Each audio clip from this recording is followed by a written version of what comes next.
Agradecer, então, ao professor André, né? A oportunidade sempre de estar aqui no grupo, de participar, de poder estar fazendo, de poder fazer parte do grupo, efetivamente, né, esse semestre. Bom, no encontro passado nós já falamos sobre um tema que eu acho bem interessante, né, e a participação do grupo foi muito boa. Nós discutimos aqui necropolítica, né, falamos sobre alguns temas vinculados ao sistema de justiça criminal, que, como disse o André, tem a ver com a minha, vamos dizer assim, é o meu campo de pesquisa, né, criminologia crítica, ciências criminais, de modo geral, uma análise do processo penal, do direito penal, da política criminal também, sempre a partir de uma vertente mais crítica, né. Então, hoje a nossa proposta, pessoal, é falar um pouco sobre lawfare, estado de exceção. Esse é um outro tema bem interessante. Ele tem uma relação com o tema que nós tratamos na aula passada, né? Existe um diálogo aqui, uma conexão entre os dois temas. E eu acredito também que houve já uma exposição de colegas sobre estado de exceção. Então, eu não vou aqui aprofundar o tema do estado de exceção para evitar certas repetições, mas eu vou me apropriar dessa exposição também, né, daqueles conceitos, daquelas ideias que foram trabalhadas para a gente poder discutir um pouquinho a relação do estado de exceção com o lawfare, né, que é um tema bem atual hoje nas ciências criminais, na ciência política, na teoria política também, né, mas principalmente hoje se discute muito o nome das ciências criminais. Bem, então, para falar, e aí, como o André falou, também só reafirmando aqui, o Frederico Posati, né, mestrando da FDV, ele vai me auxiliar nessa exposição. Então, nós organizamos a exposição em 3 momentos. Eu vou fazer agora uma introdução sobre os conceitos básicos, algumas categorias básicas ligadas ao lawfare. Depois, o Frederico vai fazer uma exposição sobre a dimensão política do lawfare. E, por fim, eu vou tentar estabelecer essa articulação entre lawfare e estado de exceção. Tá? Então, a gente tem aqui 3 momentos dentro dessa exposição. Bom, pessoal, esse tema ele só pode ser corretamente ou adequadamente compreendido a partir de uma contextualização histórica e política. Para a gente falar em lawfare, que é um tema recente no Brasil, ganhou uma dimensão muito grande, uma notoriedade muito grande, principalmente a partir do julgamento do Lula, né? Para a gente falar desse tema, é muito importante a gente compreender esse contexto histórico e político. E lawfare pressupõe, então, um pano de fundo social, político e econômico para a gente entender algumas transformações pelas quais o sistema de justiça criminal vem passando. Tá? Vejam, o processo penal brasileiro, o sistema penal brasileiro de um modo geral, ele vem sofrendo muitas mudanças importantes nas últimas 2 décadas, principalmente. Os alunos que se debruçam sobre temas ligados a direito penal, a processo penal, né, quaisquer temas dentro desses campos, dentro dessas áreas, eles precisam compreender esse pano de fundo. Eles precisam compreender esse contexto histórico, político, porque esses trabalhos que são desenvolvidos no PPGD, na pós-graduação de um modo geral, eles precisam ser devidamente contextualizados. Né? Existe um contexto histórico, um contexto social, político, que a gente vai situar esses trabalhos, essas pesquisas. Então, nós temos atualmente no Brasil, é possível verificar, um aumento considerável daquilo que o Luigi Ferraioli, que tem um livro chamado Direito e Razão, né, a maior referência do garantismo penal no Brasil, e talvez no mundo, né? Ele é um autor italiano, um justo filósofo, na verdade. Existe uma categoria que ele trabalha e que depois foi disseminada, né, pelas ciências criminais, que é a ideia de maxi-processos ou megaprocessos criminais. Esses maxi-processos ou megaprocessos criminais, eles são comumente chamados de operações. No Brasil, a gente vê muitas operações deflagradas pela Polícia Federal, pelo Ministério Público Federal, principalmente. Uma dessas grandes operações é, sem dúvida, a Lava Jato. E a Lava Jato, ela é um marco, por mais que a gente queira criticar a Lava Jato, e a gente pode fazer inúmeras críticas do ponto de vista jurídico, político, enfim, mas ela é um marco, sem dúvida. Eu, inclusive, recentemente concluí um artigo que ainda não foi publicado, mas discutindo exatamente as transformações nos fundamentos do processo penal brasileiro a partir da Operação Lava Jato. As modificações que a Operação Lava Jato gerou do ponto de vista epistemológico, dos fundamentos do processo penal brasileiro, no próprio sistema de justiça criminal, até do ponto de vista da racionalidade que norteia o nosso sistema penal. Então, ela seria uma dessas operações, né? Ela compõe aquilo que o Ferraioli vai chamar de maxi ou mega processos criminais, né? Esses maxi processos, eles são impulsionados principalmente pelo incremento da utilização dos meios de obtenção de prova e pela cobertura dos meios de comunicação. E esse é um outro tema que eu gosto bastante, que eu já pesquiso desde o mestrado, desde a graduação em Direito e em Comunicação Social, que é a relação do sistema penal com a mídia, né? Por ser formado em Comunicação Social, esse também é um tema que me é muito caro. E esses processos, esse fenômeno dos megaprocessos, eles têm como objetivo principal elucidar, né, crimes que o Edwin Sutherland vai chamar de white collar crimes, que são os crimes de colarinho branco. Esses megaprocessos, eles não têm como objetivo esclarecer crimes de furto, né, crimes de roubo. Geralmente eles se destinam à persecução de crimes de sujeitos poderosos, né? Nós estamos falando de crimes econômicos, crimes contra a administração pública, crimes empresariais. Então, é uma determinada parcela de crimes que está muito mais ligado àquilo que o Sutherland vai chamar de crimes de colarinho branco. Claro que o conceito de crimes de colarinho branco é um conceito sociológico, não é um conceito jurídico, né? O Sutherland era um criminólogo, a formação dele não era em direito propriamente, não era um jurista como nós compreendemos, mas o conceito é sociológico e é um conceito extremamente importante no plano jurídico também. Então, a nossa proposta hoje é discutir a utilização do sistema penal como um instrumento de condução política. É compreender o sistema penal como um mecanismo de condução política mesmo, né? É realçar e destacar a faceta política do sistema penal, do direito penal, do processo penal. Por isso que essa teoria, que é uma teoria norte-americana, do lawfare, ela ganha uma importância muito grande, porque ela vai analisar a utilização do direito, a utilização prática do direito, né, como arma de guerra.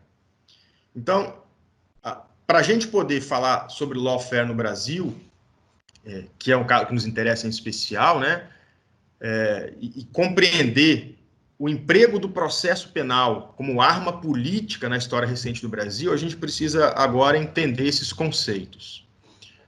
Bom, o lawfare é um neologismo, né, que conjuga duas palavras aí, é uma contração de duas palavras inglesas, né, law, direito, e warfare, que no caso é guerra. Então, um dos primeiros registros do termo remonta a um artigo de dois autores, John Carlson e Neville Yeomans, de 1975. E nesse artigo eles afirmam que o lawfare substitui a guerra, né, e o duelo é com palavras e não com espadas. Há uma passagem nesse artigo de John Carlson e Neville Yeomans.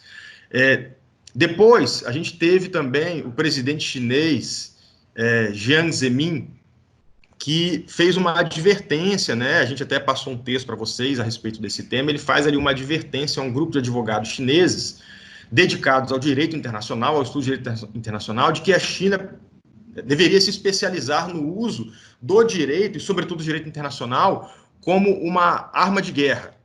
Então, lá na China, nós vemos essa advertência que depois ela vai gerar um livro, em 1999, intitulado Guerra Irrestrita, que foi escrito por alguns generais chineses, né? Foi publicado pelas Forças Armadas, e nesse livro, Guerra Irrestrita, publicado na China, eles fazem referência ao que eles chamam de guerra legal, né?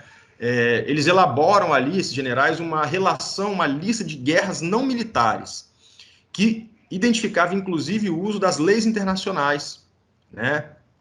Como uma arma de guerra, tá? E diziam que elas teriam um potencial destrutivo tão grande quanto uma operação militar. Mas foi um ensaio de um general norte-americano chamado Charles Dunlap, de 2001, que ficou famosa a expressão lawfare.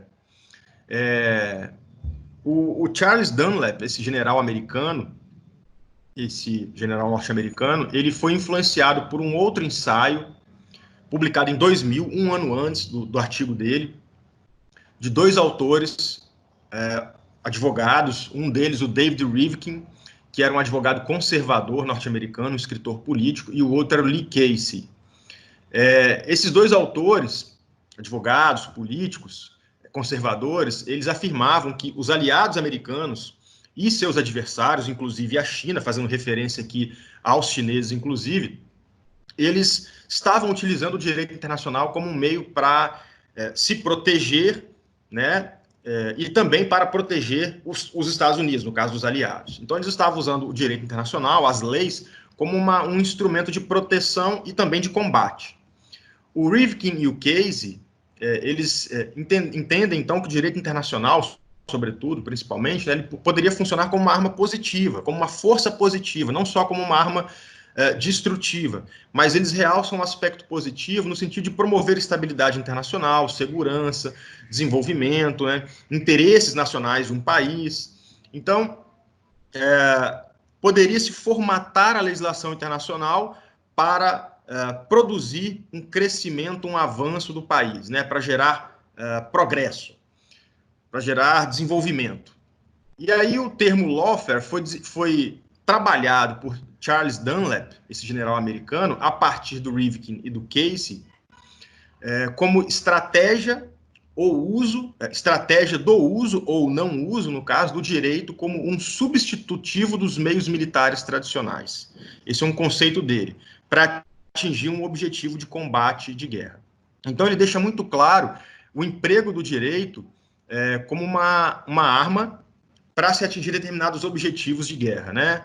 Objetivos tipicamente militares.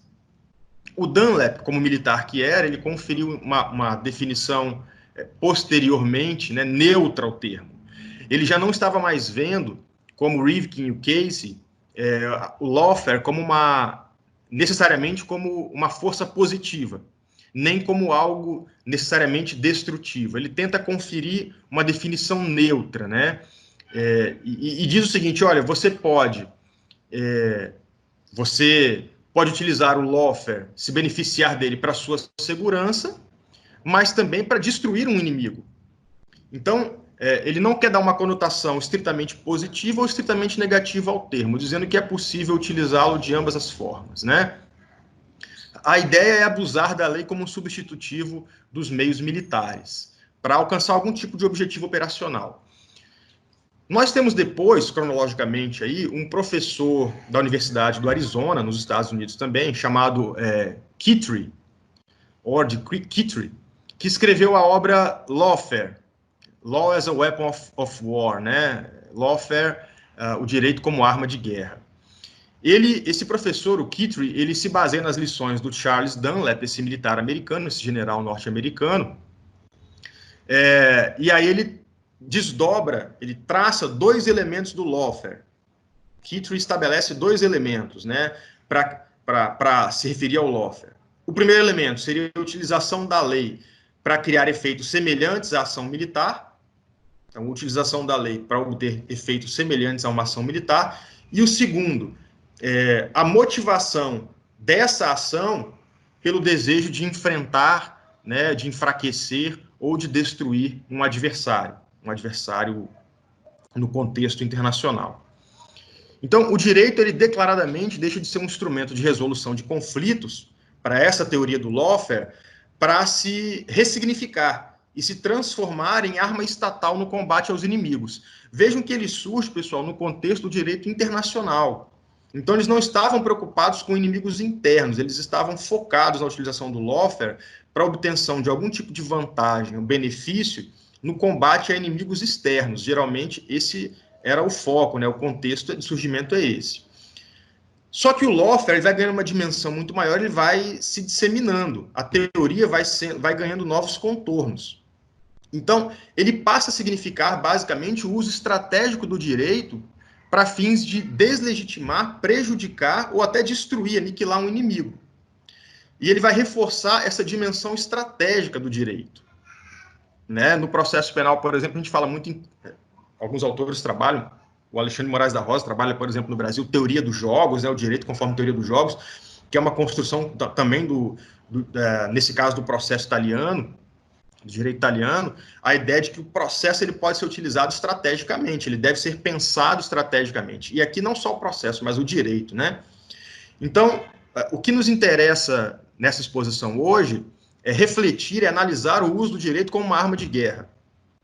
E isso só é possível quando nós compreendemos a dimensão política do lawfare.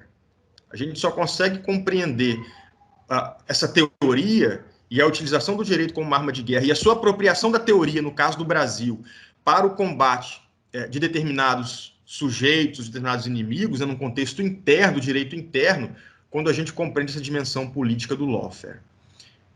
Bom, eu vou passar então a palavra para o Frederico, para que ele possa fazer a exposição dele e depois eu retomo. Pode ser, Fred? Pode, estou ligando a câmera aqui.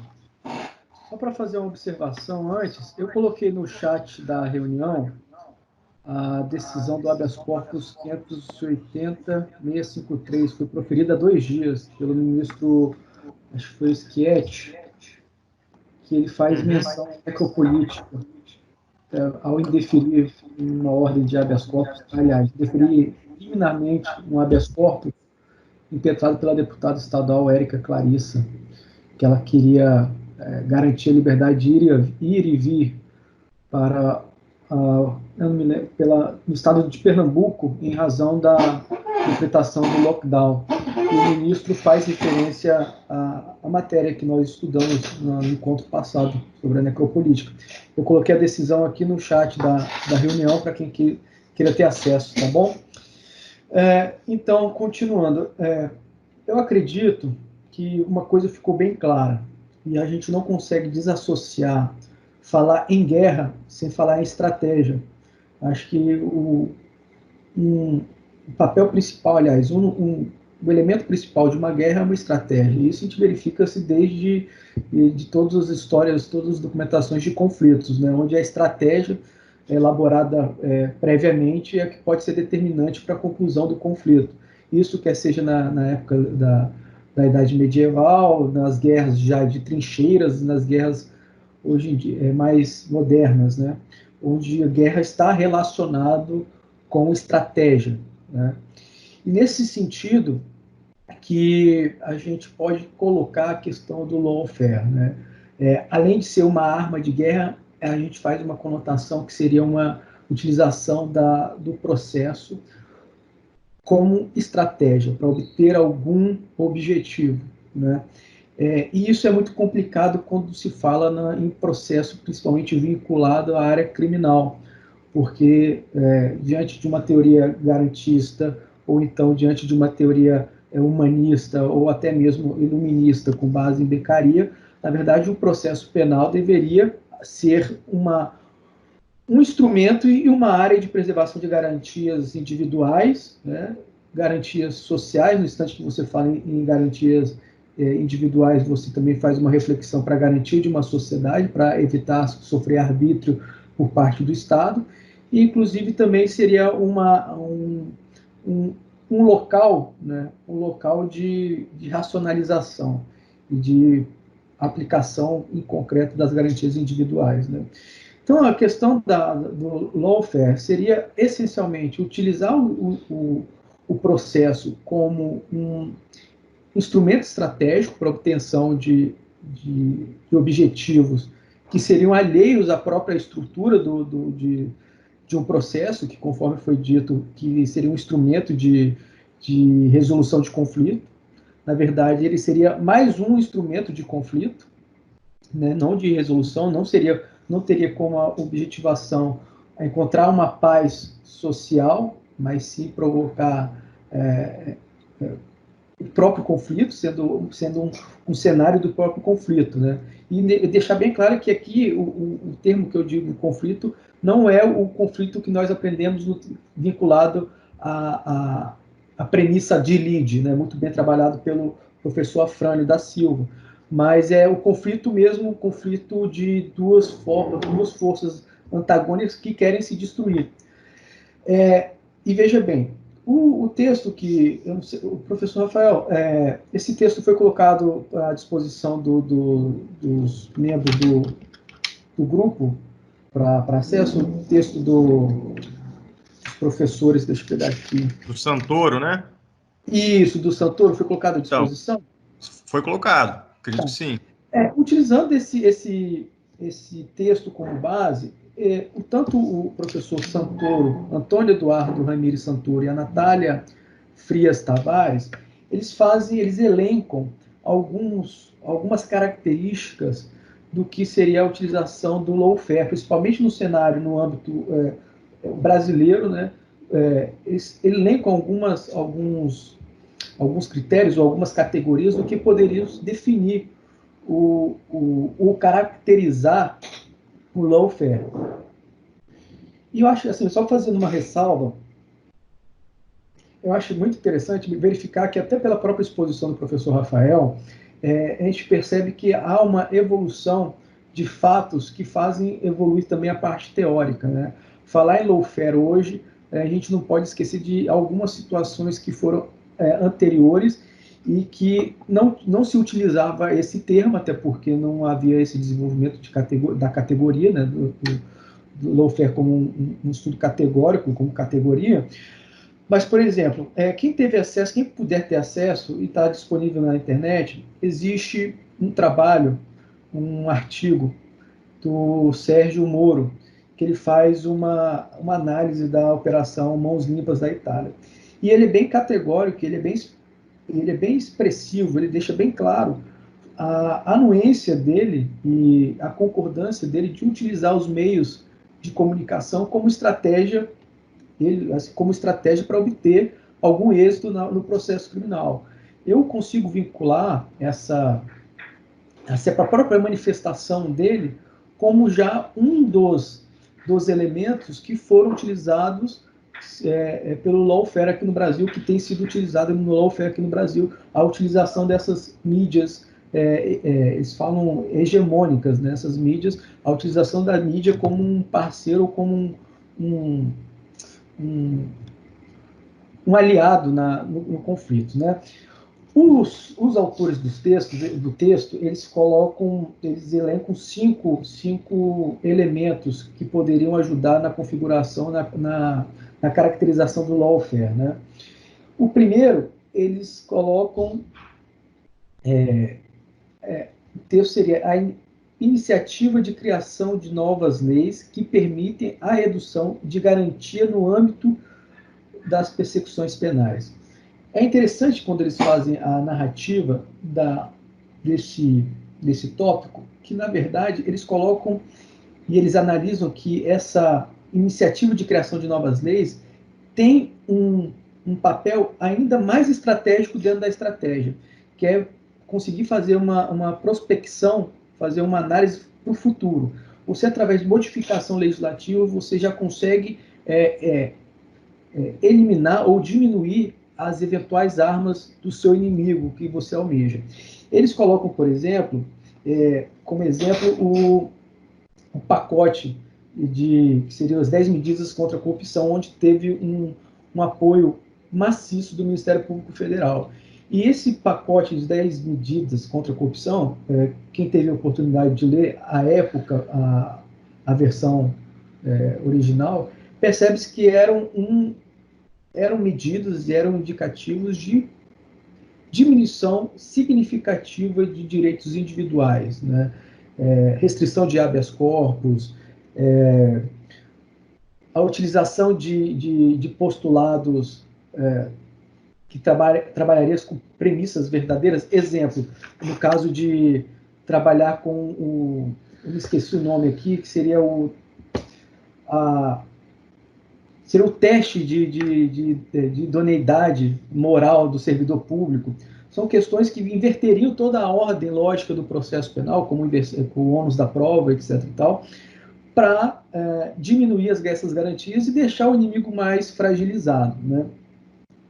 E isso mostrou, na verdade, o Ministério Público Federal como um órgão praticamente político, porque ele fez valer, inclusive com a elaboração de de adesivos, nós vimos por assim para baixo, aqui no Espírito Santo eu vi bastante, os adesivos como eu apoio as 10 medidas contra a corrupção, e não necessariamente essas medidas iriam influenciar diretamente na questão da corrupção, porque não existia um estudo prévio de como que isso poderia afetar diretamente ou diminuir os crimes de corrupção, e existiam vários adesivos, inclusive com a sigla do Ministério Público Federal, né?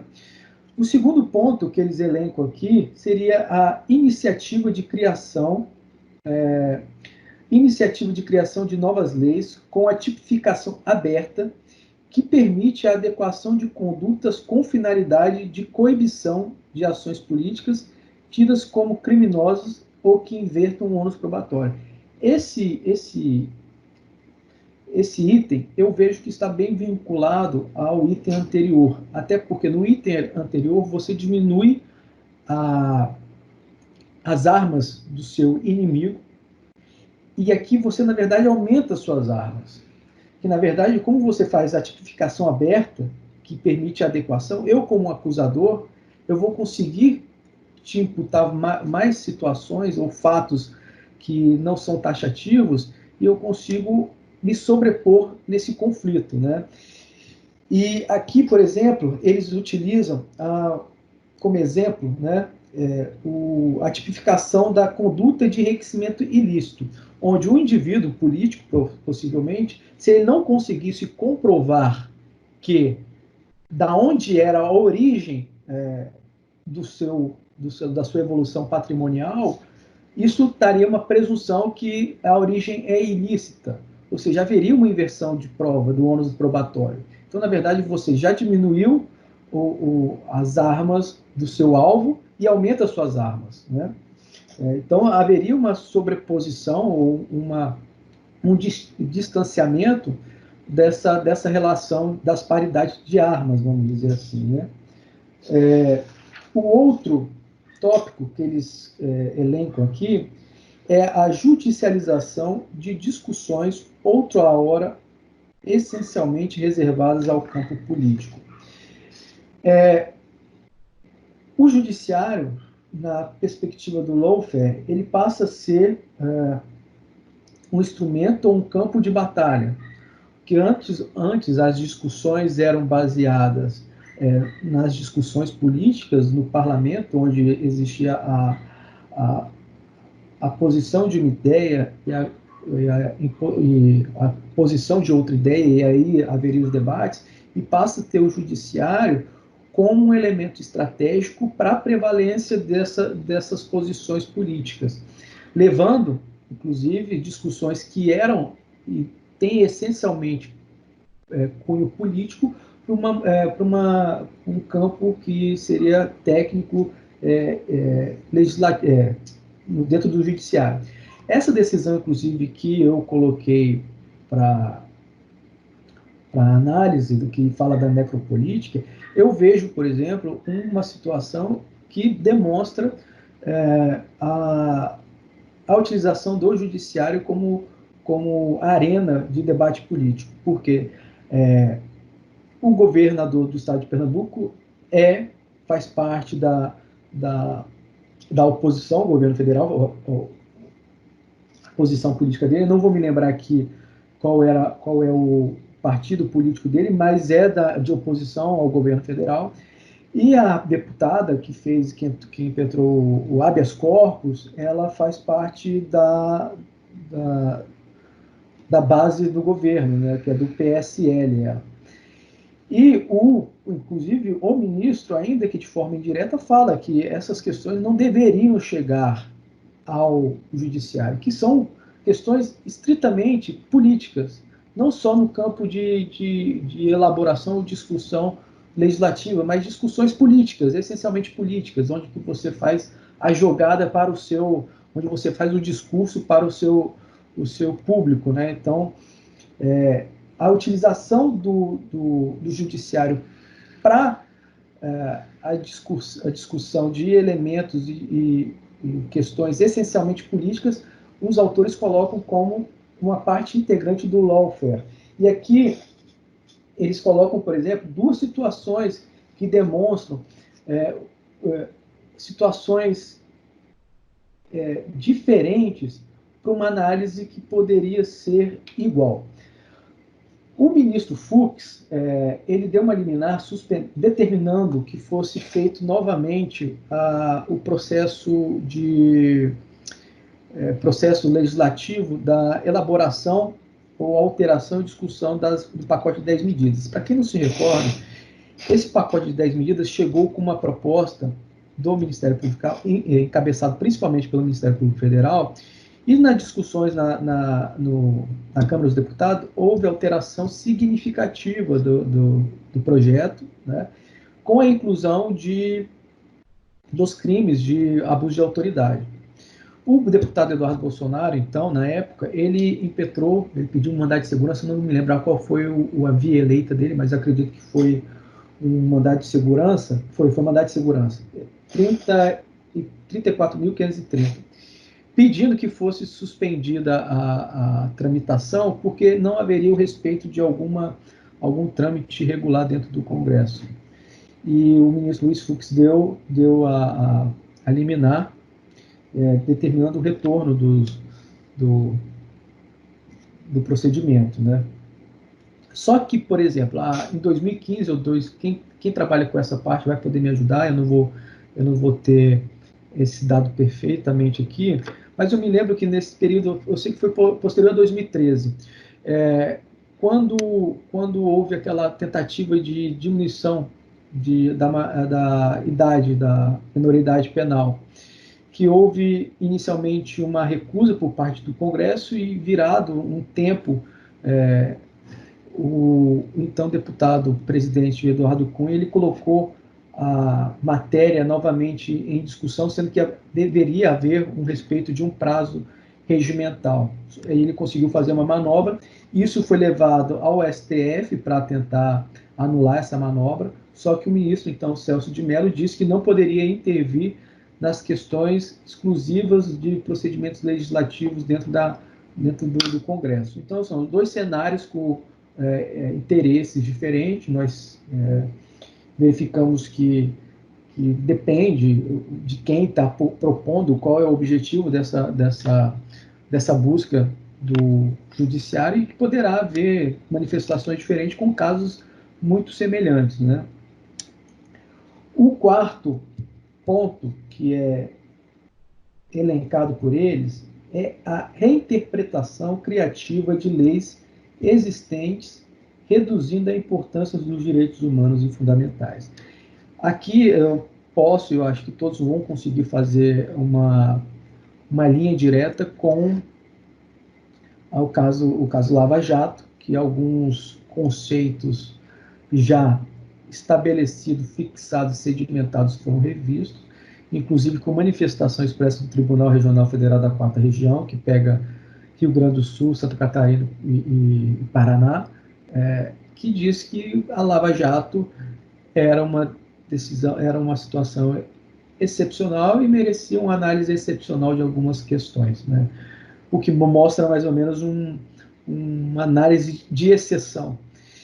E aqui existe, por exemplo, os autores eles citam o caso da condução coercitiva, que foi usado várias vezes para exposição dos investigados.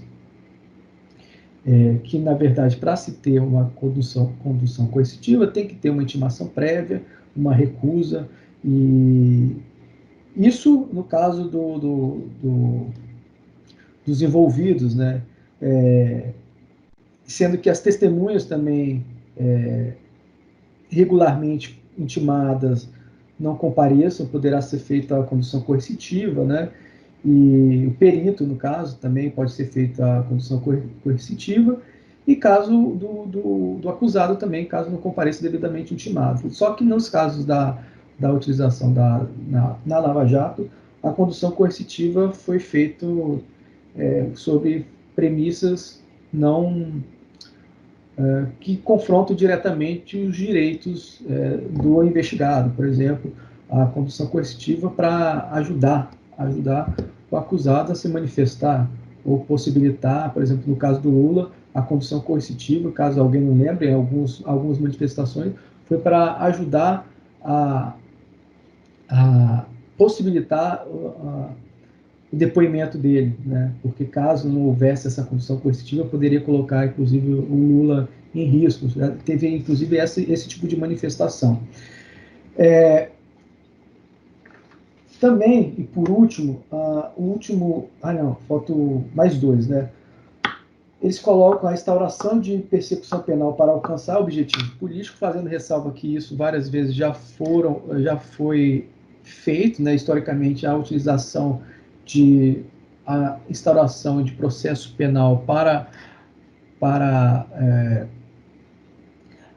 com fins de perseguição pessoal. Isso sempre foi feito no Brasil, mas de forma descarada para fins políticos, talvez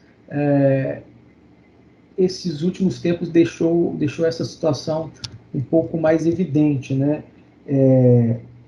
Por exemplo, o exemplo que eles citam aqui, os autores citam aqui no texto, é no caso das manifestações que ocorreram no Rio de Janeiro, em frente à residência do então governador Sérgio Cabral. E foi feito um decreto que constituiu um grupo de análise, na verdade é um grupo de perseguição, vamos dizer assim, porque foi instaurado exclusivamente para isso, que era um grupo de estudo, um grupo de atuação, na verdade eles denominam Comissão Especial de Investigação de Atos de Vandalismo em Manifestações Públicas, mas com notório objetivo de coibir aquelas manifestações que estavam ocorrendo em frente à residência do Sérgio Cabral. Isso, na verdade, também em vários outros estados houveram criações de grupos ou de grupos de atuação ou atuações específicas para combater essas manifestações sociais que ocorreram muito a partir de 2013, né? E, por fim, o último elemento que eles colocam aqui é que a divulgação de persecuções criminais com a afetação de imagens pessoais para alcançar objetivos políticos. Os exemplos que podem ser citados nessa divulgação de persecução penal para fins políticos, acredito que nós temos alguns casos mais recentes e outros um pouco mais pretéritos. Por exemplo, a divulgação do áudio da então presidente Dilma com o Lula, que foi um áudio que, a bem da verdade, já era notoriamente ilícito, porque já era posterior à revogação da medida que possibilitava a interceptação telefônica, e mesmo assim foi divulgada, e que no final das contas mereceu só um pedido de escusas. No caso, por exemplo, da divulgação da delação premiada do Palocci, e, por exemplo, recentemente nós vimos, acho que nessas 2 últimas semanas, com a constatação e ainda fase de investigação, que uma medida que poderia envolver o amigo do agora presidente Bolsonaro, Queiroz, e seu filho Flávio Bolsonaro, foi postergada para não intervir diretamente no pleito das eleições, né? Então, na verdade, consegue-se manipular essas informações, que, a meu ver, questões processuais não deveriam ser utilizadas, mas no instante que não poderia ser utilizada para esses fins, né? Até porque vai de encontro a alguns critérios, como, por exemplo, alguns princípios, como, por exemplo, a dignidade da pessoa humana, ou o princípio, por exemplo, esqueci aqui agora, dependendo da situação, quando o processo corre em investigação onde não poderia haver a publicação, mas ocorre esse vazamento das informações de forma estratégica, o que interfere até no interesse do processo coletivo e da investigação, mas que é vazado as informações, mas com interesse exclusivamente político e para interferir na política, né? Então, os autores utilizam esses elementos para demonstrar a utilização do processo como uma estratégia de debilitar ou aniquilar o inimigo, e assim configuraria o lawfare. Eu acho que são esses termos, professor Rafael. Beleza, Fred. Então, pessoal, a partir dessa exposição do Frederico, a gente consegue verificar algumas situações que ilustram a utilização do lawfare, né? Que ilustram o emprego do lawfare, a ideia de utilização do direito, nesse caso do processo penal, do direito penal, como arma de guerra. Eu só queria fazer também aqui um comentário importante para aqueles que, por exemplo, no grupo se interessam por Michel Foucault, né? Não é a nossa matriz aqui hoje, não é o marco de análise, né? Não é o marco teórico que compõe a análise, porque a teoria do lawfare ela não usa o Foucault como referencial teórico, mas a gente sabe que o Foucault, nos cursos dele, ele vai discutir o poder, porque essa discussão hoje aqui, pessoal, ela é basicamente uma discussão sobre teorias do poder. O que a gente está discutindo aqui é uma teoria do poder. O Foucault ele vai descrever o poder como algo que existe primariamente, fundamentalmente, né, como relação de força e sob a forma de combate, de guerra. Então, assim, a matriz aqui não é Foucaultiana, mas o Foucault já vai tratar o poder como guerra. Ele vai, inclusive, para aqueles que se interessam, inverter um aforismo muito famoso do Karl von Clausewitz, um general prussiano, né, um oficial prussiano. O Clausewitz, os militares todos estudam Clausewitz, ele dizia, ele tratava a guerra como continuação da política por outros meios. O Foucault vai inverter esse aforismo, né? Esse livro famoso chamado Da Guerra, do Clausewitz, né? Ele propõe esse aforismo, ele escreve ali, mas o Foucault vai trabalhar o poder político, afirmando ele como a guerra por outros meios. Então, para o Foucault, o poder político é efetivamente a guerra por outros meios, né? O que o Foucault faz, na verdade, aqui é integrar dois grandes autores, né? O Wilhelm Reich, que é um alemão, e o outro alemão também, que é o Friedrich Nietzsche. O Reich trabalha o poder como repressão e o Nietzsche expõe o poder como confronto de forças. Mas então, assim, só fazendo esse parênteses, abrindo esse parênteses, retomando a fala do Frederico, né, ele demonstra, então, na história recente brasileira, como que o lawfare ele está intimamente ligado com o sistema de justiça criminal, a partir de alguns casos paradigmáticos, de alguns casos que nós temos aí, que poderiam exemplificar esse uso do direito penal, sobretudo como arma de guerra.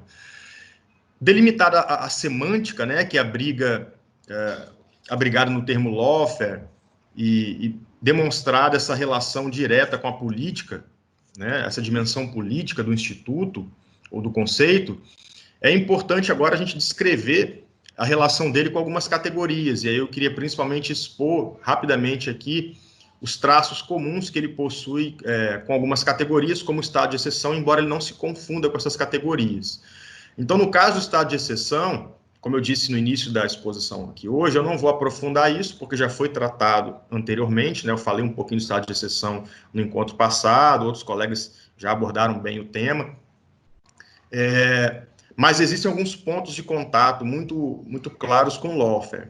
Uma afirmação bastante conhecida do Carl Schmitt, que muita gente critica, infelizmente, sem ter lido Carl Schmitt ou sem conhecer, né? Eu não sou especialista no Carl Schmitt, li algumas coisas dele, mas existe uma afirmação dele muito famosa, que se tornou célebre, né? Que é de que o soberano é quem decide sobre o estado de exceção. E a partir daí, a partir da própria obra do Carl Schmitt, a gente consegue expor aqui três elementos centrais do estado de exceção: o soberano, né? A superação da normatividade e também o inimigo, né? Aí é outra categoria importante para quem estuda política criminal, por exemplo, para quem estuda ciências criminais, né, que depois vai permitir, por exemplo, a ideia de direito penal do inimigo, que é um tema bem interessante também. O soberano ele tem à sua disposição a ordem jurídica, né, ele pode excepcioná-la como a gente falou aqui, em superação da normatividade em prol da neutralização dos seus inimigos. Então, o lawfare e o estado de exceção, eles possuem em comum a figura do inimigo. Ambos pressupõem a hostilidade, né? O hostis, que é uma expressão que ele vai usar, o Carl Schmitt também, pressupõe a possibilidade de combate a um inimigo virtual. No caso do estado de exceção, ele possui uma tipologia bastante estrita, a condição de afastamento da normatividade, diante de um julgamento, por exemplo, diante da decisão do soberano. Então, a possibilidade de afastar a normatividade, né? No caso do lawfare, a gente tem uma fronteira muito indistinta entre legalidade e ilegalidade. Essa fronteira entre o que é legal e o que é ilegal, ela se torna indistinta, ela se dissolve, né? Na hipótese do lawfare, no caso do lawfare. Se, por um lado, o soberano ele tem a possibilidade de afastar a normatividade, de suspender a ordem legal, né, no combate aos seus inimigos, o lawfare, ele dissolve essa fronteira entre legalidade e ilegalidade. A gente já não consegue mais identificar isso, né? Então, é muito importante compreender o uso do lawfare no contexto atual, porque o princípio da legalidade, me parece, já se tornou um mito há muito tempo, né? Ele já não pode mais ser compreendido, senão no contexto do próprio estado de exceção que nós vivemos, né, que tem sido normalizado. E aí, me apropriando aqui do Agamben, né, o estado de exceção se torna a regra, também o Walter Benjamin diz isso, nas 10 teses dele sobre o conceito de história.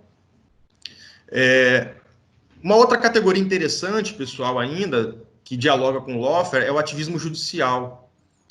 Eu não sei se é o Cleilton que pretende trabalhar essa ideia, mas acho que alguém mencionou nos nossos primeiros encontros lá do grupo desse semestre, o ativismo judicial no sentido de preterição de textos normativos em favor de convicções pessoais do intérprete, né? Então, esse ativismo judicial ele vai subverter completamente o modelo de democracia constitucional. E o lawfare político ele está permeado, né? Ele é repleto de ativismo judicial, principalmente quando a gente fala em combate à corrupção, né? Que é uma das principais justificativas do ativismo judicial. O combate à corrupção, como a gente falou aqui de crimes de colarinho branco, né? A necessidade de oferecer uma resposta para a impunidade, o combate a certos crimes, né? Crimes praticados por sujeitos poderosos. Então, a Lava Jato tem como premissa passar a limpo o Brasil e acabar com a corrupção. Só que a gente percebe claramente que isso é uma grande ilusão, né? Então, justifica-se o lawfare político a partir por exemplo, do combate à corrupção, né? E aí o que a Lava Jato faz trabalhando dentro dessa premissa de condução política, de utilização política do sistema penal, é dissolver completamente a fronteira entre o que é legal e o que é ilegal. Mas você faz isso a partir de uma justificativa que é nobre, né? Ou que é legítima, o combate à corrupção. Então, isso justifica, inclusive, ativismo judicial, a contrariedade de textos normativos da Constituição, de leis, em favor de algumas interpretações, de algumas convicções pessoais dos intérpretes mesmo. O Supremo tem feito muito isso, né? Inclusive, no caso, saindo um pouco da questão da corrupção, dos crimes, dos megaprocessos, ele fez isso, inclusive, no caso, embora fosse, como eu falei, o pressuposto fosse talvez interessante, né? A finalidade fosse uma pretensamente nobre, do ponto de vista dos valores, mas ele fez isso no caso da lei de racismo e dos crimes cometidos contra pessoas que são homossexuais, LGBT, enfim, a tentativa de igualar, né, os crimes vinculados à homofobia a crimes de racismo. Foi completamente absurdo, né? Uma violação completa do princípio da legalidade no direito penal. Um outro conceito que também se articula com o lawfare são as guerras híbridas, que é um tema bem interessante, bem atual também, né? É um modelo de guerra que conjuga conhecimentos militares, a ideia de guerra híbrida vai conjugar modelos militares, conhecimentos militares, do âmbito da comunicação social, né, comunicacional, jurídico, psicológico. Então, guerra híbrida vai conectar todos esses elementos, né, todos esses conhecimentos militares, comunicacionais, jurídicos, psicológicos, para fins geopolíticos. E isso os Estados Unidos fazem muito bem atualmente, né? Isso os americanos eles têm feito de maneira muito, muito clara. E aí eu acho que um grande exemplo de como os americanos conseguem se apropriar do lawfare, né, e das guerras híbridas, essa arma não convencional, como que o direito é potencializado, é a chamada FCPA, que é o Foreign Corrupt Practice Act, né, que é uma lei que vem sendo usada para combater, ampliar a jurisdição americana em outros países, sob o pressuposto de combater corrupção, principalmente cometido por empresas, né, por corporações. Então, o FCPA é uma lei, um mecanismo de persecução penal, originariamente criado para punir empresas americanas que cometessem atos de corrupção no exterior, e atualmente tem sido usada para conferir jurisdição mundial aos Estados Unidos, praticamente. É possível que empresas brasileiras, como aconteceu, por exemplo, com a Petrobras, que foi a maior sanção aplicada do ponto de vista pecuniário, né? É possível que empresas estrangeiras recebam grandes punições extremamente severas a partir de interpretações absurdas, exóticas, surreais do FCPA, né? Então, a gente tem aí uma arma com potencial devastador sobre a economia e sobre a política de um país, né? Minando a soberania, desmantelando a economia de um país. Você consegue utilizar o direito no plano internacional de maneira muito eficiente, como uma arma de guerra. E aí, pessoal, eu queria concluir a nossa fala dizendo que, em relação ao lawfare, é possível você adotar basicamente duas posições críticas, que é o que a gente tem observado nas leituras, nos trabalhos de maneira geral. Há basicamente duas grandes posições críticas em relação ao lawfare. A primeira delas seria uma posição mais idealista, no sentido de questionar a deturpação da regra. Ou seja, é a crítica tipicamente jurídica, né? Que está vinculada à ideologia jurídica. No mesmo, é um pouco mais do mesmo. A ideia de que nós temos um Estado democrático de direito, de que existe um Estado republicano, legalidade, imparcialidade, e há um Estado, né, como ordem normativa, o judiciário que é técnico, e o lawfare, nesse caso, seria apenas a negação de um ideal. O que nós teríamos é o lawfare como mera disfunção, né, daquilo que se poderia alcançar. E essa é uma crítica mais num plano, a gente vai chamar aqui de idealista, né? Ou seja, o lawfare como deturpação do dever ser. E uma segunda crítica possível é a crítica material, vamos chamar aqui. Né? O lawfare não é apenas um produto de empresários corruptos, de políticos corruptos, de maus governantes, dos juristas, dos meios de comunicação. O lawfare não é a deturpação de um ideal. Na verdade, ele é a radicalização de uma sociedade de exploração, né? De uma sociedade pautada na concorrência, na disputa, na desigualdade, na opressão. Então, o lawfare ele vai radicalizar essa sociedade, ele vai ser expressão dessa sociedade no plano jurídico.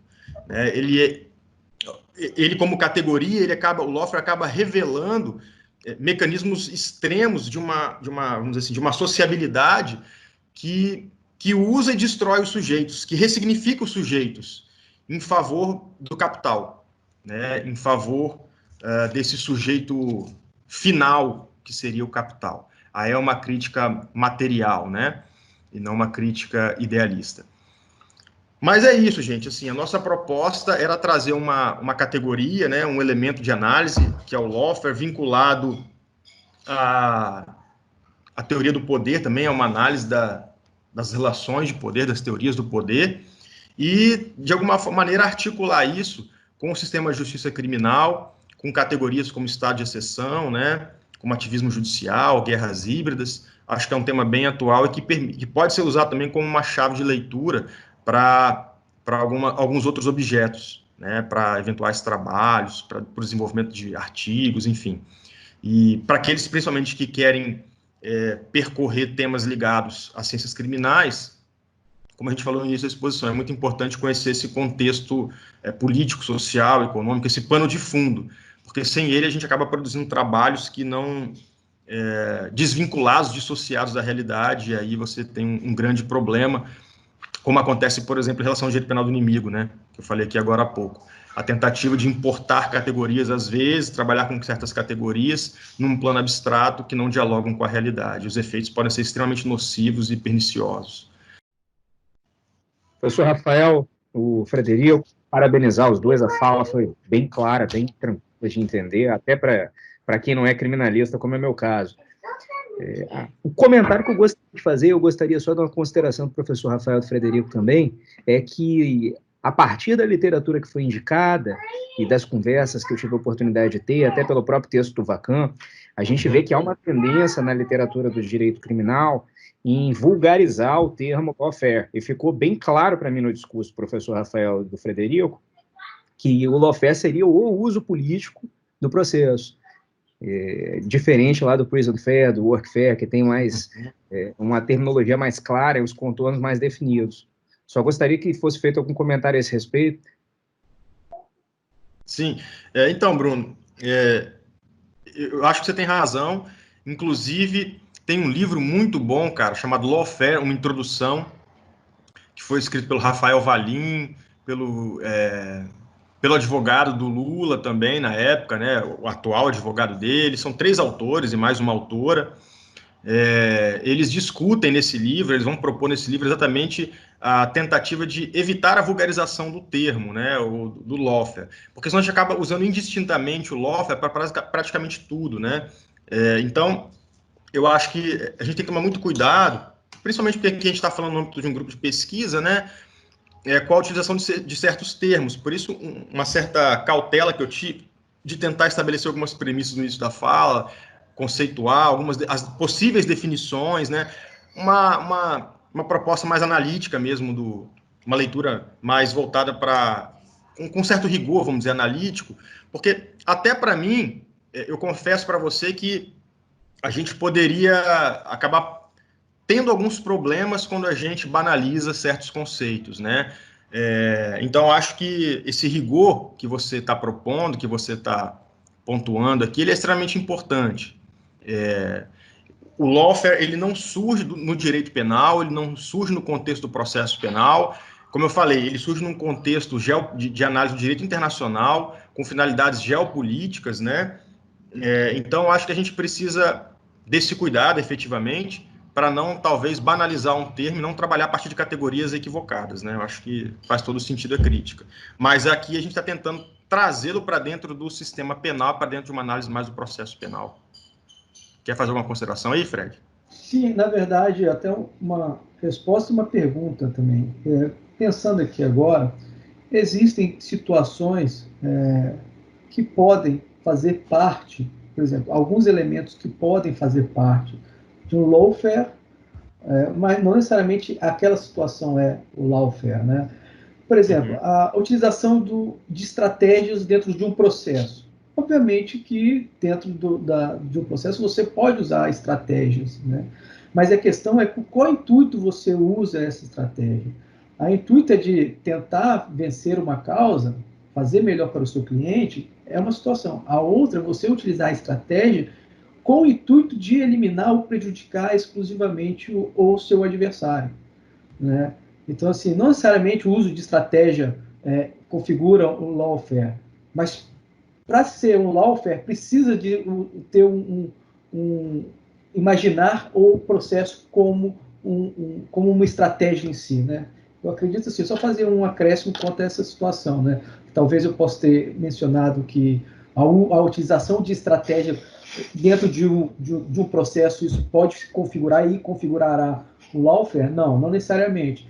Mas que o lawfare precisa ter esse adjetivo de estratégia, eu acredito que não tem como desassociar isso. Não sei se eu estou sendo precipitado para colocar uma condição já inerente, ainda que é um termo em desenvolvimento, né? E dentro de uma perspectiva mais materialista, de uma análise mais materialista também, é óbvio que o lawfare ele vai ressaltar a faceta política do direito, né? Ele vai destacar o elemento político inerente ao direito. Por exemplo, quando a gente trabalha dentro da criminologia crítica, para quem trabalha com Alessandro Barata, para quem trabalha com esses criminólogos de matriz marxista, é inevitável, né, a compreensão de que o direito é um instrumento de manutenção das relações desiguais de poder, de que o direito acaba sendo utilizado, sim, para criminalizar determinados grupos, a ideia de seletividade penal. Então, eu acho que o lawfare também acaba salientando, destacando esse aspecto muito importante, né, do direito, da política como um elemento inerente ao direito, a faceta política do direito. Quem é o próximo aí, então, Aline? O próximo agora é o Cleilton. Pode falar. Bom dia, professor. Obrigado aí pela exposição. Como o senhor citou, eu estou pretendo estudar um pouco o ativismo judicial do STF, na verdade, né? Mas o meu foco não é no ativismo judicial, é especificamente na decisão que criminaliza a homofobia. Uhum. E aí você citou aí que, tipo assim, o absurdo dessa decisão do ponto de vista penal, né, que viola o princípio da legalidade. Eu sempre vejo o pessoal citando assim, mas o Código Penal fala que não há crime sem lei. E, na verdade, a Constituição fala isso. Então, tipo assim, é uma decisão que fere a própria Constituição, Sim. né? Ao criar um crime sem uma lei, ao expandir um tipo penal, né? Mas, enfim. Mas eu não estou analisando nem do ponto de vista penal, porque eu não sou criminalista e não tenho interesse em me tornar criminalista. E, assim, o que eu queria conversar com você e ver se você pode comentar é o seguinte: eu acho que essa decisão do STF tem muito mais uma representação simbólica, discursiva, do que prática. Porque, assim, eu li a petição inicial, estou estudando o processo aos poucos, eu li a petição inicial do PPS, o argumento que eles utilizam para equiparar a LGBTfobia ao racismo é um habeas corpus, se eu não me engano, do final do século XX ou início agora, é um habeas corpus antigo, que tinha um cara que ele queria fazer uma propaganda antissemitista, e aí deu uma confusão e tal, aí ele foi com habeas corpus falando que ele podia sim ser antissemitista no Brasil, que isso não era racismo. E o STF entendeu que não, que antissemitismo é racismo, mesmo os judeus sendo considerados pessoas brancas no Brasil, né? E aí eles usam esse argumento para falar assim, olha, se lá entenderam que a discriminação contra judeus era racismo social, então a LGBTfobia também tem que ser racismo social. Beleza. Vou tentar não me estender, porque senão eu vou falar muito. Só que assim, o STF aceita esses argumentos, criminaliza a homofobia, falando que a LGBTfobia é uma espécie social do gênero racismo. Só que assim, do ponto de vista penal, eu vislumbro assim, a gente não pode fazer futurologia na pesquisa, né? Mas eu imagino que isso não vai ter nenhum efeito prático, porque a própria lei do racismo nunca teve eficácia prática. O que eu acho mais perigoso nisso é a equiparação que está sendo feita. Porque se eu falo que LGBTfobia é espécie de racismo, eu também posso dizer que identidade de gênero e orientação sexual são espécies de raça. Vão estar tudo dentro do mesmo conceito. E isso gera um perigo discursivo muito grande, né? E é nessa linha que eu estou tentando desenvolver minha pesquisa. Assim. Aí, se você tiver alguma coisa para contribuir, assim, então aí. Perfeito. E aí tem um livro muito legal da Vera Regina Pereira de Andrade, em que ela vai trabalhar essa questão do ponto de vista, a questão do gênero, principalmente em relação à Lei Maria da Penha, né? Ali a discussão era outra na época, quando o livro foi criado. E eu acho que a lei, a decisão, obviamente, tem um efeito simbólico, não é seu objetivo não é o campo criminal, mas ela tem um efeito simbólico. Só que a sua análise ela é perfeita, no sentido de que isso não vai gerar nenhum tipo de transformação dessas relações de poder, ou não vai produzir emancipação desses grupos, não vai trazer benefícios, aparentemente, a eles, porque o sistema penal, a gente sabe que ele não funciona para alguns grupos, para alguns segmentos sociais. Né? O sistema penal ele é extremamente seletivo, e aí ele tem a capacidade, não é só de punir alguns, é de imunizar outros. A questão da seletividade, a gente se esquece, esse é um aspecto muito importante, é que o sistema penal ele não só pune alguns grupos, mas ele deixa de punir outros. Então, a gente não pode se esquecer dessa capacidade de criar imunidades para alguns grupos, para alguns setores. E quando a gente fala de crimes praticados contra negros, quando a gente fala em racismo, ou em racismo social, ou em grupos, ou em LGBT, nós estamos falando de atuação seletiva do sistema penal, porque, como você bem mencionou, lei de racismo, quantos casos nós temos no Brasil de pessoas que foram condenadas com base? É só fazer uma pesquisa, aí, pesquisa empírica, né? A gente vai perceber claramente que não funciona, feito para não funcionar. E ainda que funcionasse, eu não acredito que seria um meio adequado para a gente conseguir o tipo de transformação social que a gente espera, o tipo de emancipação desses grupos, de apoderamento, né? De empoderamento. Então, assim, não acho que o sistema penal seja o mecanismo mais eficiente, mais adequado. Embora a decisão tenha, obviamente, um efeito simbólico. Aí cai naquilo que a gente chama de direito penal simbólico, muitas vezes, né? Acho que a sua leitura está bem correta. Você fala o nome dessa autora de novo? É Vera Cristina... Vera Regina Pereira de Andrade. Vera Regina Pereira de Andrade. Ela era professora na Universidade Federal de Santa Catarina. Depois eu posso até te passar o livro. Ela tem algumas obras bem interessantes sobre esse tema, que ela discute muito isso, né? Ela aposentou pela Federal de Santa Catarina e é uma criminóloga, é uma professora, assim, fenomenal. Quero sim. Vou te mandar um e-mail, então. Tá? Obrigado. Nada. Tá, vamos em frente agora com o Gustavo, que quer fazer a pergunta. Bom dia. Primeiramente, só parabenizar mesmo o professor Rafael e o Frederico. E o professor, na sua fala, o senhor acabou citando que o lawfare foi criado numa perspectiva de geopolítica e tinha uma ideia do inimigo como o externo, certo? Uhum. Que depois foi desenvolvendo a teoria e acabou também englobando o inimigo interno. Uhum. A partir de qual momento histórico assim que houve essa alteração do paradigma e do inimigo? Porque eu entendo que num contexto de guerra tradicional foi com a questão da globalização, e aí podemos até citar alguns pontos, alguns acontecimentos pontuais que acabaram alterando essa perspectiva do inimigo, que, como por exemplo o 11 de setembro. Você tem um ataque terrorista em que você não consegue mais diferenciar quem é o inimigo, se é o outro estado, né, ou se é a pessoa ou o próprio cidadão dentro do seu próprio país. E eu acredito que esse foi um acontecimento pontual que fez essa mudança aí num contexto de guerra tradicional. E no lawfare, como que foi? Para eu entender melhor. Então, cara, de fato a gente tem alguns marcos aí, mas os autores não conseguem identificar um momento singular, um momento único, né? Alguns vão falar que isso se dá a partir principalmente do 11 de setembro, outros vão mencionar que isso se deu nos últimos 10 anos, inclusive a partir de algumas manifestações de alguns movimentos sociais dentro dos Estados Unidos, né, o Occupy, né, aqueles movimentos todos de tentativa de ocupação de espaços públicos. Então você tem uma diversidade de ideias, né? Mas não há um consenso a respeito de que momento isso passa a ser incorporado dentro do Estado-nação e empregado contra esses inimigos internos.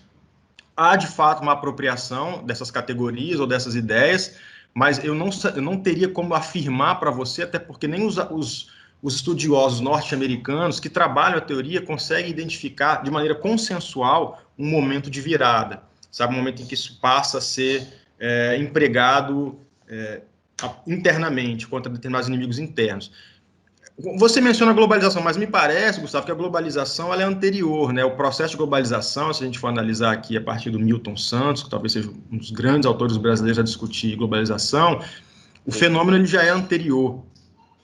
Por exemplo, o Günther Jacobs, aí eu acho que para quem estuda direito penal e se interessa, o Günther Jacobs, na década de 90, na segunda parte da década de 90, 95, ali 96, ele dá uma palestra, né, na Universidade de Frankfurt, num congresso, defendendo, não vou dizer isso, mas diagnosticando a existência do direito penal do inimigo. Né? A gente falou aqui, então, de inimigo interno. O Jacobs, quando ele ministra essa palestra na década de 90 na Alemanha, foi pouco tempo antes, 4, 5 anos antes do artigo do Charles Dunlap. Né? Uns 4, 5 anos antes do artigo, de artigos importantes, ali em 2000, 2001, do Rifkin e do Casey, por exemplo. Então, o próprio Günther Jacobs, na Alemanha, ele vai dizer assim, olha, existe a necessidade, ou existe já um diagnóstico, melhor, não fala em necessidade, mas ele já diagnostica a existência de um direito penal do inimigo. Nós temos 2 subsistemas dentro dos ordenamentos. Então, você tem um direito penal e um processo penal de garantias, clássico, né, para os cidadãos, e um direito penal do inimigo, como se fosse uma espécie de subsistema aplicado para aqueles indivíduos que vivem ali dentro da sociedade, mas que romperam com o contrato social e que delinquem de modo persistente. Aí ele vai diagnosticar, ele vai dizer que isso é meramente uma análise de um diagnóstico, estabelecimento de um diagnóstico. Alguns anos depois desse congresso em Frankfurt, ele dá uma nova palestra, já não mais apenas diagnosticando, ele simplesmente vai propor o modelo. Ele vai dizer assim, olha, não é mais uma questão meramente descritiva, agora a análise é propositiva. Nós precisamos de um direito penal diferenciado para certos grupos, para indivíduos que cometem crimes como terrorismo, né, tráfico de drogas, tráfico de pessoas. Então, o Jacobs, lá na Europa, por exemplo, vai fazer isso no final da década de 90 e início dos anos 2000.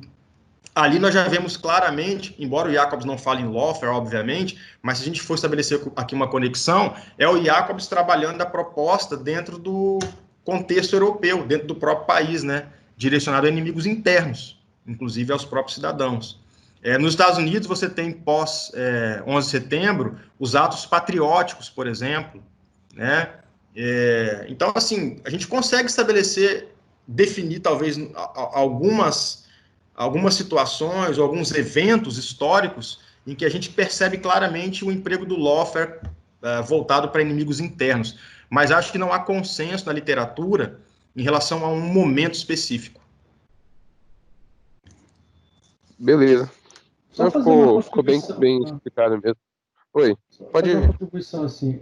Obviamente que existe toda uma evolução conceitual e de ações, né, que vai passando pelo tempo. Inclusive, conforme mencionei na minha parte, a questão de utilização da mídia como um aliado não foi definida agora. Lá na Operação Mãos Limpas isso já foi utilizado.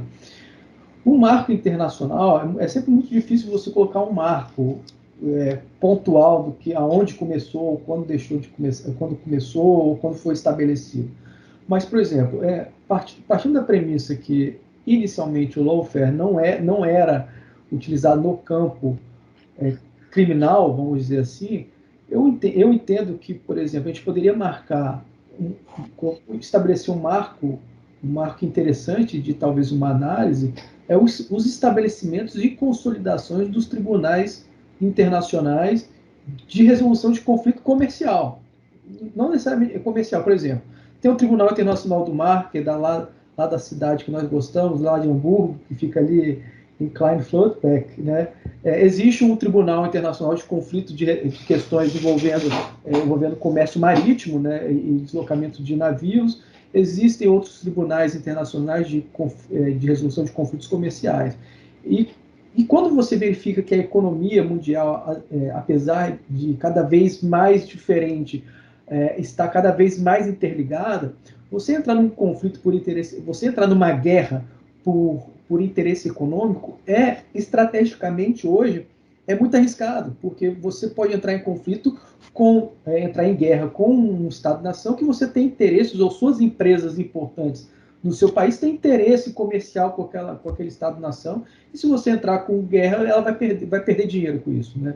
Então, às vezes, você transferindo isso para o campo comercial em estratégica jurídica, a perda econômica é menor, a perda de pessoas é menor, a verdade, os ganhos econômicos são maiores, e você não fica ruim perante a comunidade internacional, né? Nem com sua própria população. E você transferindo isso para o campo, agora já dentro do Brasil, você utilizando o lawfare como uma arma de estratégia, na verdade, você dá um amparo de legalidade às suas perseguições. Na verdade, tanto é que muita gente diz que se tem um carimbo do judiciário, quer dizer que foi legal, quer dizer que foi certo, porque foi passado por esse caminho da legalidade.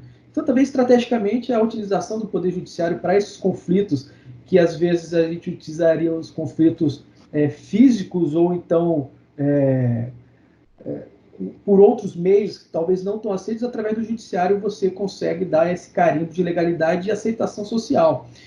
E, assim, quer queira ou não, já usando um pouco do abolicionismo penal, se a gente parar para pensar que o processo penal, ou todo o sistema de justiça criminal foram feitos e servem para tão somente um controle social, ou então de opressão, na verdade, o lawfare é uma forma de adaptação com o cenário atual. O que antes era uma análise ou uma ação focada na diminuição de direito, na diminuição concreta de direitos e garantias individuais, ou criação de crimes e cada vez mais crimes, talvez eles conseguiram através de modificação de um instrumento ou outro, dá mais efetividade ao que eles queriam com as práticas anteriores. Exemplo, para que criar vários crimes se a gente pode criar um tipo penal aberto e, através disso, colocar vários crimes nessa situação e fica mais fácil para eu trabalhar? Eu sou o Ministério Público Federal, eu sou o fiscal, eu sou o garantidor, o advogado da sociedade, eu sou o fiscal da lei. Então, eu tenho a premissa de presunção do bem, eu utilizo isso para as coisas que eu já tentava fazer e não conseguia. E utiliza todas essas modificações e esses elementos que foram construídos a seu favor. Eu acho que tem um aspecto também, Fred, importante você falou aí, quando a gente fala em questões empresariais, comerciais, né? Como a gente falou aqui, o lawfare está muito ligado dentro do contexto de direito internacional, mas é impossível compreender esse fenômeno, Gustavo, eu entendo, inclusive, aí é um prato cheio para quem não é criminalista mesmo. É impossível compreender esse fenômeno sem entender, por exemplo, no caso do Brasil, a lei anticorrupção, que é a Lei 2.846, 2013, que não é uma lei de natureza penal, né? Aí já para os penalistas, você tem que entender a lei de lavagem de dinheiro, uma série de institutos que são criados para tentar oferecer uma resposta e a partir de uma pressão da OCDE, né? Hoje o Brasil quer integrar, a partir de pressão dos Estados Unidos por meio do FCPA, que eu falei aqui, né, que você só consegue compreender lawfare compreendendo também, concomitantemente, né, esses instrumentos de combate à corrupção. Quem está discutindo hoje, por exemplo, compliance, né, acaba tendo que discutir esse tipo de instrumental normativo. Então, a gente percebe, como o Fred estava dizendo aí, o lawfare ele surgindo, na verdade, como um instrumento de dominação, né, de exercício de poder, e principalmente a partir de interesses comerciais, econômicos, financeiros, enfim, né? Depois a gente acaba se apropriando dele, utilizando essa categoria dentro do sistema de justiça criminal. Beleza, ficou bem explicado, sim. Obrigado. Nada. E aí, Aline, tem mais alguém? Tem, o Bruno pediu para fazer uma pergunta. Deixa eu ligar aqui. Você consegue me ouvir? Sim. Então, primeiro, eu achei muito boa a apresentação de vocês dois, que foi bem clara. É um tema que é difícil de ser tratado, mas enquanto vocês foram discorrendo, eu fiz algumas anotações, assim, costumo fazer. E aí, a partir de uma fala que se iniciou no Frederico e depois da apresentação das críticas, eu queria, se possível, que vocês fizessem um apontamento sobre uma questão que talvez seja uma compreensão, não sei, desvirtuada minha aqui. O Frederico, eu entendi até, ele chegou a dizer que essa ideia de conflito aqui não é a ideia de lead, né, de utilização ali dentro da regra, vamos dizer assim, mas uma questão de forças antagônicas que querem se destruir.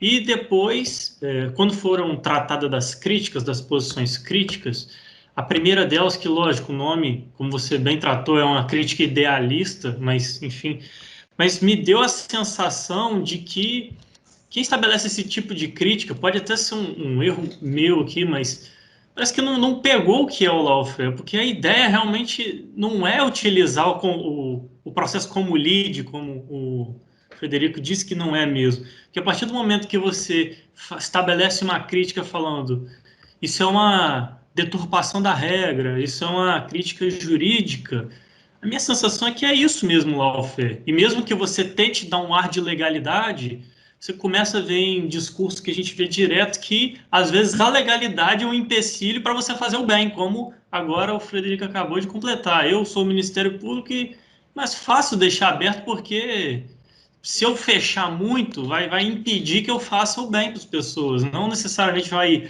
garantir que as pessoas tenham segurança, enfim.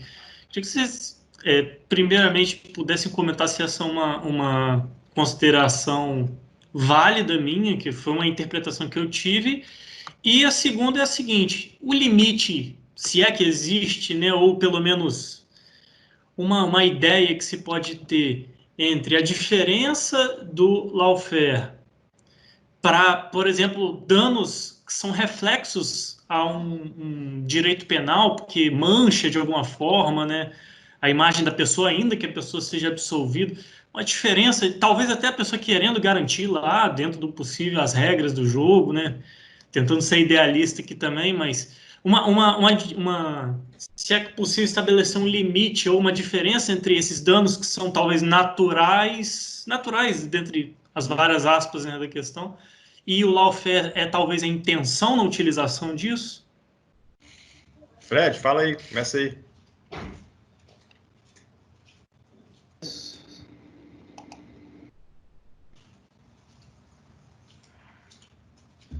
Bom, deixa eu só... Tá aí? Tá dando uma demora no retorno aqui. O computador tá meio devagar. Então, na verdade, ô Bruno, a sua primeira fala vai mais ou menos no que eu... Na verdade, eu acho que a gente está falando a mesma coisa, pelo que eu entendi. O processo, na verdade, depende do que a gente quer para a vida, né? A gente fala assim, a resposta vai ser depende do que quer para a vida. O lawfare é uma realidade já. A utilização do processo para destruir seu inimigo já é um fato, já ocorre. A utilização do processo para perseguir seus desafetos políticos também já ocorre. A questão é, o processo serviria para isso? A gente está desvirtuando o que seria o processo. Eu sei o que está acontecendo, e está acontecendo isso. Tá? É muito difícil hoje você sustentar uma boa-fé processual, sendo que do outro lado tem uma pessoa querendo te destruir, não querendo chegar a uma resolução de conflito, né? Isso acontece em várias áreas do direito, né? Desde o juizado especial até os processos mais complexos, né? A questão é quando você utiliza isso fora do conflito dos interesses particulares e para virar um interesse político, né? Uma questão maior, que foge da resolução do conflito dentro da lide processual. Então, assim, o lawfare, na verdade, é a utilização não somente de resolução dentro daquela lide processual, dentro daquela situação específica, mas com interesses alheios ao próprio processo, alheios àquela situação, aquela causa de pedir, aquele pedido, aquela causa de pedir. Então, assim, não sei se era isso, mais ou menos. Tem uma questão aí, Fred, complementando, tentando essa primeira questão do Bruno, talvez só para fazer uma distinção entre as duas espécies de crítica. O Bruno fala, quem parte da crítica idealista talvez não compreenda efetivamente do que se trata o fenômeno do lawfare. Talvez a gente possa fazer uma comparação aqui, Bruno, para tentar esclarecer, que é a seguinte: tudo é uma questão de matriz, de ponto de partida. É igual na dissertação, você vai chegar a conclusões diferentes dependendo da matriz teórica que você utilizar para enxergar o seu objeto de pesquisa. Por exemplo, se eu perguntar para você qual é a função do direito penal na sociedade, aí, se você for um autor garantista, que trabalha a partir das premissas do garantismo penal, que está muito vinculado ao direito penal clássico, né, ao Beccaria mesmo, o Ferraioli é um grande iluminista, você vai dizer assim, a função do direito penal primordial na sociedade é garantir a proteção de bens jurídicos. Ok. Se você trabalhar a partir de uma premissa, de uma perspectiva mais da criminologia crítica, você vai dizer que a função do direito penal na sociedade, a função real, né? Eles fazem essa distinção entre função real e função declarada. Ele vai dizer assim, isso que o garantista falou que é a função do direito penal, proteção de bens jurídicos, os bens jurídicos mais importantes, isso é função declarada. A função real é a reprodução das relações iguais de poder a partir de uma tutela diferenciada, de uma gestão diferenciada daquilo que se chama de crime, né? A partir da seletividade penal, dos processos de criminalização. Aí o garantista vai dizer para você o seguinte, não, essa função do direito penal, de reprodução desigual das relações de poder, de manutenção da desigualdade na sociedade por meio dos processos de criminalização, isso é uma disfunção do direito. O garantista vai chamar isso de disfunção do direito penal. O criminólogo crítico vai chamar isso de função real. Então, perceba que existe uma diferença de tratamento do objeto a partir de premissas teóricas distintas.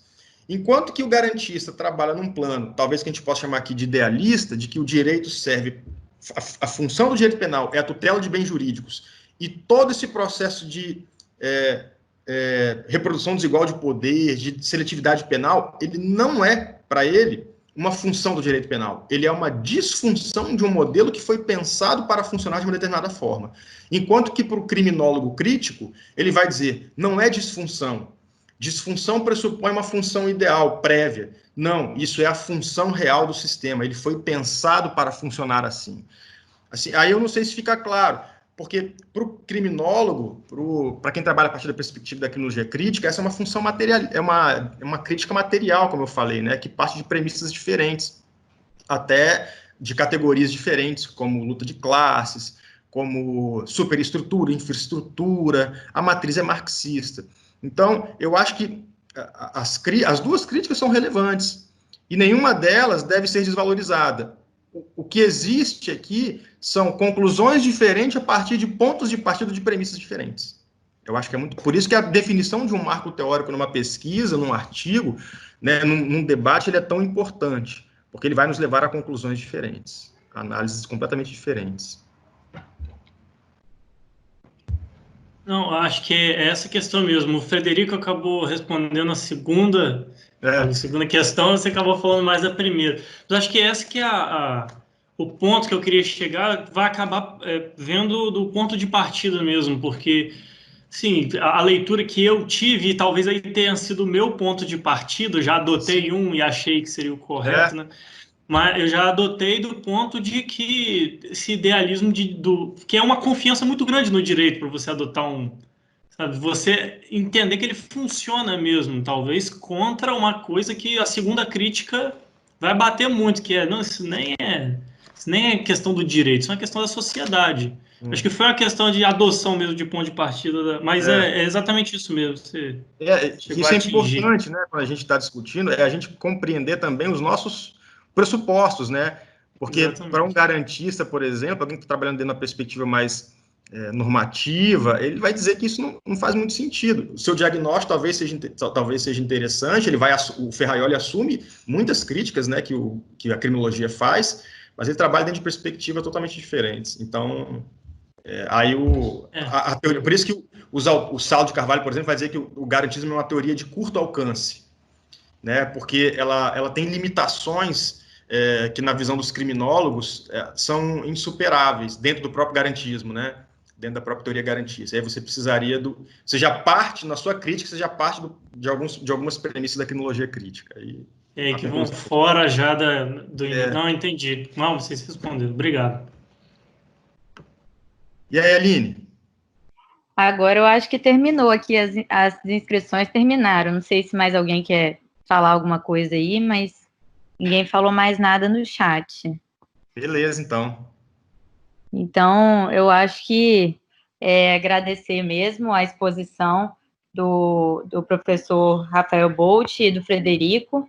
Foi muito bom, uma manhã bastante proveitosa. E vou devolver aí a bola para o André fazer o encerramento. Legal. Obrigado, Rafael, Frederico. Todo mundo participou e eu tenho certeza que aqueles que não perguntaram também participaram, né, anotando, pensando nas coisas, nos problemas de pesquisa. Queria agradecer muito. Queria deixar o convite do nosso próximo encontro, dia 5 de junho, tá? Mesmo horário, basicamente. A gente não tem uma agenda preocupada com certas temáticas específicas ao longo do semestre. A gente vai variando essa temática. Tivemos agora 2 encontros que são oriundos, digamos assim, da criminologia crítica, mas tivemos vários aportes em outras áreas de conhecimento, na filosofia, na sociologia, análise que vão trazer para o viés racial, etc. Então, todos os alunos, todos os membros do GP estão livres para trazer isso para o seu objeto de pesquisa, para aproximar do seu objeto, mas a partir do próximo encontro nós teremos uma ênfase mais específica na questão de gênero. E é um uma variável fundamental de análise